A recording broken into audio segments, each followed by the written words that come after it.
Okay, I don't know what this is about, but we have some cement fiberboard here, and this is where I found it.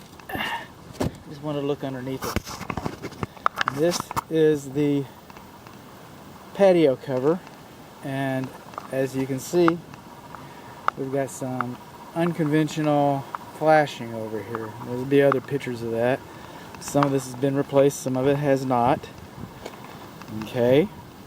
And we got a little bit of pookie around there. We got pookie over here. So we've got some roof repairs here. We've got some roof repairs here and here around this flashing. This tells me that they had a problem here and they had to come in with this unconventional flashing and correct it. Satellite dishes, they all are. We get that. They're all just mounted straight to the rooftop. There's supposed to be a bracket underneath there that saves the roof decking underneath it. And I'm going to write that up, by the way. We've got two wind turbines here and they're turning. That tells me they're doing what they're supposed to be doing. But if you look across here, we have ridge vents, exhaust vents. So this is a mixed vent system. This is actually a code violation. So it might work, but it's not right. And over here we got that fiberboard. We have this low slope over this part of the house right here, and also in the dead valley by the front porch. This is supposed to have 2 layers of felt underlayment beneath it, and there's no way for us to tell that. So we'll come on up over here, and these pipes coming up here, these are vent pipes, plumbing vent pipes, and they shouldn't come up out of the middle of a ridge vent right there. That's a leak waiting to happen. And over here next to the fireplace, we should have some kick out flashing. I believe there's some down below, but there should be some kick out flashing right there to keep the water cascading down that. Nice chimney cap. I did the flashing around here for the roof replacement. This roof doesn't look like it's very old.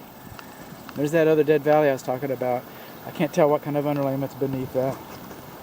But when they do this flashing, this counter flashing for the fireplace, it's supposed to be secured next to the wall. Okay, that's per Corning's manufactured instructions. That particularly concerns me. That's a big question mark. Then over here, apparently they added on and they put this front porch. It's real nice. And we have these gentle slopes here. They're not quite level, but these are dead valleys. The water sheds fast off of these larger angles, but when you get a soft angle like this, the water's going to pool.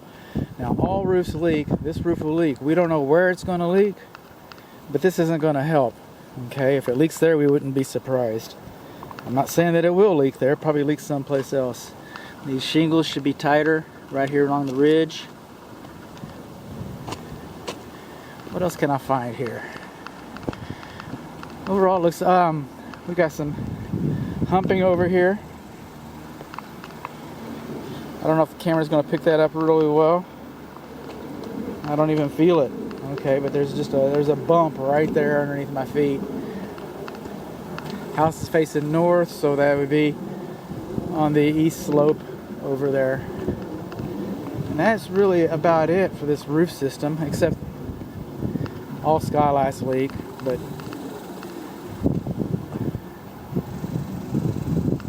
overall, it's a nice roof. I'm going to recap one more time. Bigger concerns over here at that vent. Bigger question mark at that fiberboard. Bigger question mark around that patio cover. And then we got a technical foul over here and there. The satellite dish and these would never dissuade you from seeking perfection, but probably not a lot going to be done about that in the real world. All this around here, this sealant it's a temporary fix. Okay, this sealant over here, I believe this is the laundry vent. That sealant, that's a temporary fix. It dries every year or so. So that tells us that every year or so we need to come back and pay attention to all these details if we want the roof to continue to perform for us.